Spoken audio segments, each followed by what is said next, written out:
લોકશાહીની ચૂંટણીને લઈને દેશભરનું રાજકારણ ગરમાયું છે। દરેક પક્ષના નેતા એક બાદ એક દરેક પક્ષના નેતા ઉપર આરોપ પ્રત્યારોપ કરી રહ્યા છે। ત્યારે આવો સાંભળીએ કયા નેતાએ કયા નેતા ઉપર ગંભીર આક્ષેપો કર્યા છે।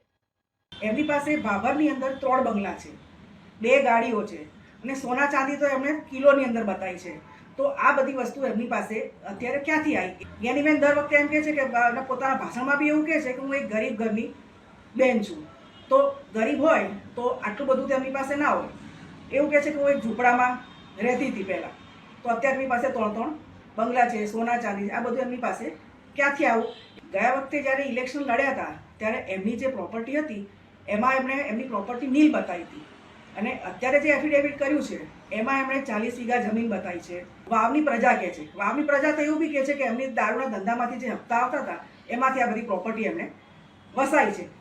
એમના જે ટેકેદારો છે એમને કિડનેપ કરીને કોઈ ગુપ્ત જગ્યાએ એમને લઈ જવામાં આવ્યા છે। હાલે કોઈ જગ્યાએ હાજર નથી, એમના ફોન પણ ચાલુ નથી।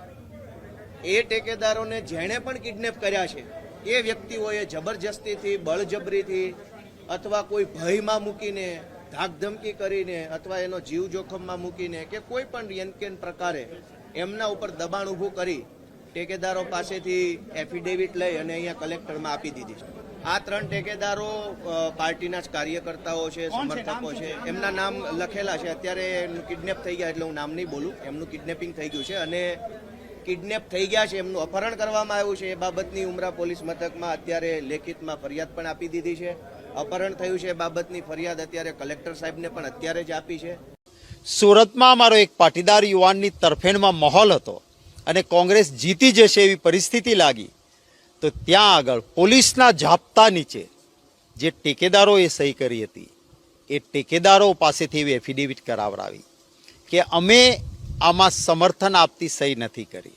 હવે કેમેરાની આંખ નીચે જ્યારે ફોર્મ રજૂ કરવા જાય છે ત્યારે પણ એ લોકો જ છે અને એકાદો માણસ આમ તેમ કરે સમજી શકાય।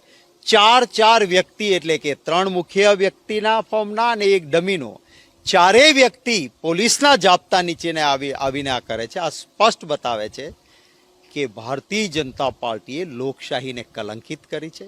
સ્પર્ધાથી ડરીને ગેરકાયદેસર રીતે, બિન લોકશાહી રીતે કોંગ્રેસ સ્પર્ધામાં ન રહે એવું જે કામ કર્યું છે, જરૂર અમારી લીગલ ટીમ આને જોઈને હાઈકોર્ટ અને સુપ્રીમ કોર્ટ સુધી તો લડશે। થોડા દિવસે વીજળી ગુલ થઈ જાય ને આ વિકાસને હરાવવા માટે આપણે આ લડાઈ આગળ વધારવાની। અજવાળાની વાતો કરનારા લોકો આ રાજકોટ, સૌરાષ્ટ્રનું પાટનગર, એનું હૃદય એવું રેસકોર્સ અને આ સરદાર ચોકમાં થોડા દિવસે લાઈટો ગુલ થઈ જાય છે। આમાંથી એટલે આ ચૂંટણી લોકશાહીની નથી, ડરાવવાની છે, ધમકાવવાની છે, બીવડાવવાની છે। આ દિલ્હીમાં જે સુલતાન બેઠો છે એનો ડોળો આદિવાસીઓની જમીન ઉપર છે, આદિવાસીઓની જમીન ઉપર। આ દેશના મૂળ માલિકોને, આ દેશના બાપ જે છે એ આદિવાસીઓને આ દેશમાં ગુલામ બનાવવાના છે, એની આ ચૂંટણી છે। એ દિલ્હીના સુલતાનને કહો કે તમે તો દિલ્હીની કોંગ્રેસના બેંકના ખાતા બંધ કર્યા અને તમારી માએ સવાસેર સૂટ ખાધી હોય તો આના ખાતા બંધ કરી દેજો। 6ઠીનું દાવણ હાથવીએ ના વતાડી દઈએ તો અમારી જણવા વાણીને ફટકે છે। એમના આગેવાનો સાથે ભારતીય જનતા પાર્ટીના પણ ક્ષત્રિય સમાજના આગેવાનો પણ, મુખ્યમંત્રીશ્રી પોતે, હું, હર્ષ, અમે બધા જ એમની સાથે સંપર્કમાં છે। એમની સાથે વાત ચાલી રહી છે અને એનો સુગત નિવડો આવે એના માટે અમારા પ્રયત્ન છે જ, અમે એના માટે ગંભીર છે। દોસ્તો, હું ચૂંટણી જીતવા માટે નથી આવ્યો, જનતાનો દિલ જીતવા માટે આવ્યો છું।